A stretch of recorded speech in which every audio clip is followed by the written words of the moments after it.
ओम श्री गुरु सच्चिदानंद साईनाथ महाराज की जय।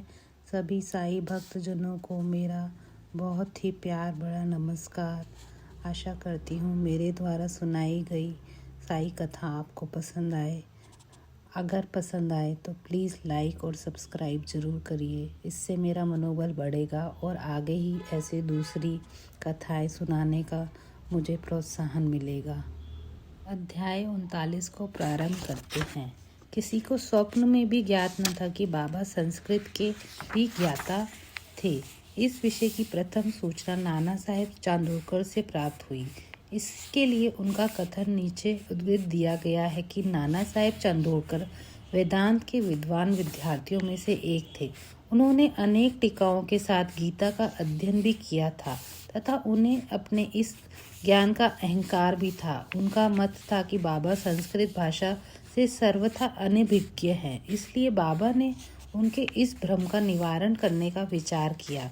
उस समय की बात है कि जब भक्तगण अल्प संख्या में आते थे, बाबा भक्तों से एकांत में देर तक वार्तालाप किया करते थे। नाना साहब इस समय बाबा की चरण सेवा कर रहे थे और अस्पष्ट शब्दों में कुछ गुनगुना रहे थे।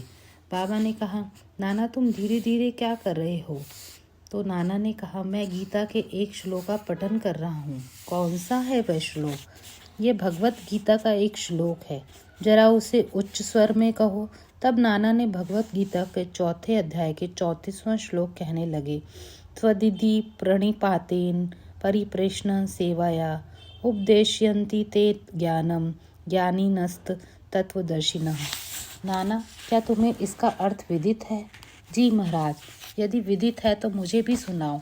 इसका अर्थ है कि तत्व को जानने वाले ज्ञानी पुरुषों को भली प्रकार दंडवत कर सेवा और निष्कपट भाव से किए गए प्रश्न द्वारा ज्ञान को जानना। वह ज्ञानी जिसे ब्रह्मा की प्राप्ति हो चुकी है तुझे ज्ञान का उपदेश देंगे।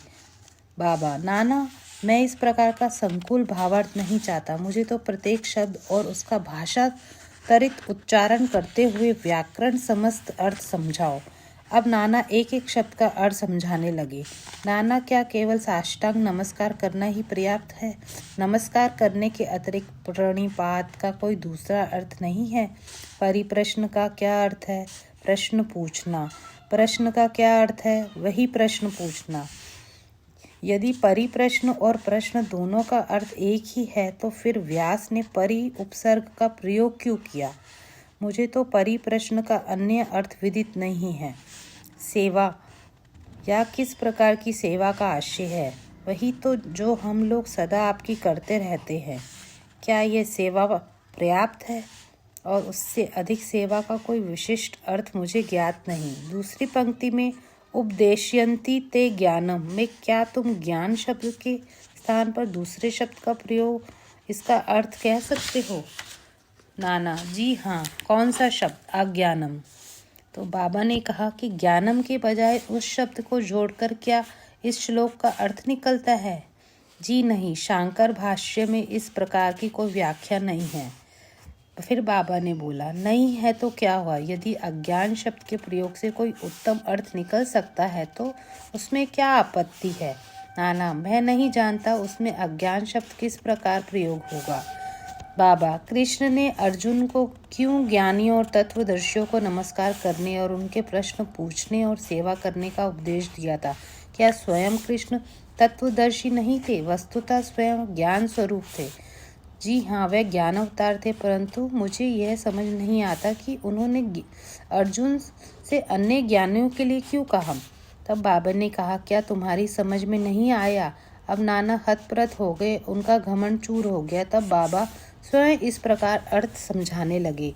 ज्ञानियों को केवल साष्टांग नमस्कार करना पर्याप्त नहीं है। हमें सद्गुरु के प्रति अनन्य भाव से शरणागत होना चाहिए। केवल प्रश्न पूछना पर्याप्त नहीं।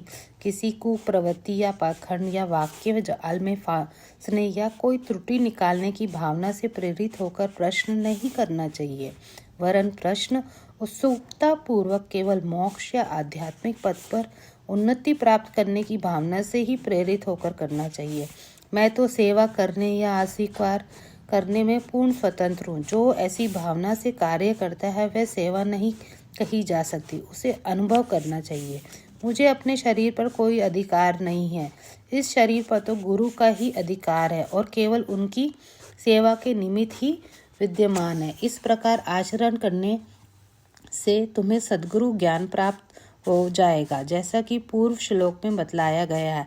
नाना को यह समझ नहीं आ सका कि गुरु किस प्रकार अज्ञान की शिक्षा देते। समाधि मंदिर का निर्माण, बाबा जो कुछ करना चाहते हैं उसकी चर्चा वे कभी नहीं करते थे। प्रत्युत आसपास ऐसा वातावरण और परिस्थिति का निर्माण कर देते थे कि लोगों को बाद में उनका निश्चित परिणाम देखकर बड़ा अचंभा होता था। समाधि मंदिर इस विषय का उदाहरण है। नागपुर के प्रसिद्ध लक्षाधिपति श्रीमान बापू साहेब बूटी सकुटुंब शिरडी में रहते थे। एक बार उन्हें विचार आया कि शिरडी में स्वयं का एक वाड़ा होना चाहिए। कुछ समय के पश्चात जब वे दीक्षित वाड़े में निद्रा ले रहे थे तो उन्हें एक स्वप्न आया। बाबा ने स्वप्न में आकर उनसे कहा, तुम अपना एक वाड़ा और एक मंदिर बनवाओ। श्यामा भी वहीं शयन कर रहा था तो उनसे भी ठीक वैसा ही स्वप्न उन्होंने देखा। बापू साहेब जब उठे तो उन्होंने श्यामा को रुदन करते देखकर उससे रोने का कारण पूछा। तब श्यामा ने कहा, अभी अभी मुझे एक स्वप्न आया है कि बाबा मेरे बिल्कुल समीप आए और स्पष्ट शब्दों में कहने लगे कि मंदिर में एक साथ बाड़ा बनवाओ, समस्त भक्तों की इच्छाओं पूर्ण करूंगा। बाबा के मधुर व प्रेमपूर्ण शब्द सुनकर मेरा प्रेम उमड़ पड़ा और गला रुध गया और मेरी आंखों से अश्रुओं की धारा बहने लगी, इसलिए मैं जोर से रोने लगा। बापू साहेब बूटी को आश्चर्य हुआ कि दोनों के स्वप्न एक से ही हैं। धनाढ्य तो वह थे ही। उन्होंने वाड़ा निर्माण करने का निश्चय कर लिया और श्यामा के साथ बैठकर एक नक्शा खींचा। काका साहेब दीक्षित ने भी उसे स्वीकार कर लिया और जब नक्शा बाबा के समक्ष प्रस्तुत किया गया तो उन्होंने भी तुरंत स्वीकृति दे दी। तब निर्माण कार्य प्रारंभ कर दिया गया और श्यामा की देखरेख में नीचे मंजिल, तहखाना, कुआं बनकर तैयार हो गई।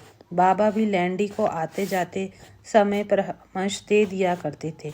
आगे ये कार्य बापू साहेब जोग को सौंप दिया गया। जब कार्य इस तरह चल ही रहा था उसी समय बापू साहेब जोग को एक विचार आया कि कुछ खुला स्थान भी अवश्य होना चाहिए, जिसके बीचों बीच मुरलीधर की मूर्ति को भी स्थापना की जानी चाहिए। उन्होंने अपना विचार श्यामा को प्रकट किया। तब बाबा ने अनुमति प्राप्त करने को कहा। जब बाबा वाड़े के पास जा रहे थे तभी श्यामा ने बाबा से प्रश्न किया। श्यामा का प्रश्न सुनकर बाबा ने स्वीकृति देते हुए कहा, जब मंदिर का कार्य पूर्ण हो जाए तब मैं स्वयं वहां निवास करूंगा। और वाड़े की दृष्टिपात करते हुए कहा, जब वाड़ा पूर्ण बन जाएगा तब तक हम लोग उसका उपभोग करेंगे, वहीं रहेंगे, घूमेंगे फिरेंगे और एक तीसरे को हृदय से लगाएंगे तथा आनंद पूर्वक विचरेंगे। जब श्यामा ने बाबा से पूछा कि क्या ये मूर्ति मध्य कक्ष की नींव के कार्य आरंभ का शुभ मुहूर्त है, तब उन्होंने स्वीकारात्मक उत्तर दे दिया। तभी बाबा ने एक नारियल लाकर तोड़ा और कार्य प्रारंभ कर दिया। ठीक समय सब कार्य पूर्ण हो गया और मुरलीधर की एक सुंदर मूर्ति बनवाने का प्रबंध किया गया। अभी उसका निर्माण कार्य प्रारंभ ही न हो पाया था कि एक नवीन घटना घटित हो गई। बाबा की स्थिति चिंताजनक हो गई और निराश से हो गए। उन्होंने सोचा कि यदि बाबा चले गए तो वाड़ा उनके पवित्र चरण स्पर्श से वंचित रह जाएगा और मेरा सब रुपया व्यर्थ हो जाएगा। परंतु अंतिम समय बाबा के श्रीमुख से निकले हुए वचने मुझे वाड़े में ही रखना केवल बूटी साहिब को ही सांत्वना नहीं पहुंचाई वरन अन्य लोगों को भी शांति प्रदान की। कुछ समय बाद बाबा का पवित्र शरीर मुरलीधर की मूर्ति के स्थान पर रख दिया गया। बाबा स्वयं मुरलीधर बन गए और वाड़ा साईं बाबा की समाधि मंदिर। उनकी अगाध लीलाओं की थाक कोई न पा सका। श्री बापू साहेब बूटी धन्य है जिन्हें वाड़े में बाबा का दिव्य और पवित्र पार्थिव शरीर अब विश्राम कर रहा है। वैसे तो मैंने साईं सच्चरित्र बहुत बार पढ़ी है, पर हर बार पढ़ने पर मुझे ये नई सी प्रतीत होती है। ना जाने क्यों मेरे रोंगटे भी कभी कभी कथा सुनाते वक्त खड़े हो जाते हैं। शायद बाबा से का ही ये कोई दिव्य स्वरूप मेरे को ये कहानी सुनाने की प्रेरणा देता है। आशा करती हूँ आपको पसंद आएगा। श्री गुरु सच्चिदानंद साईनाथ महाराज की जय।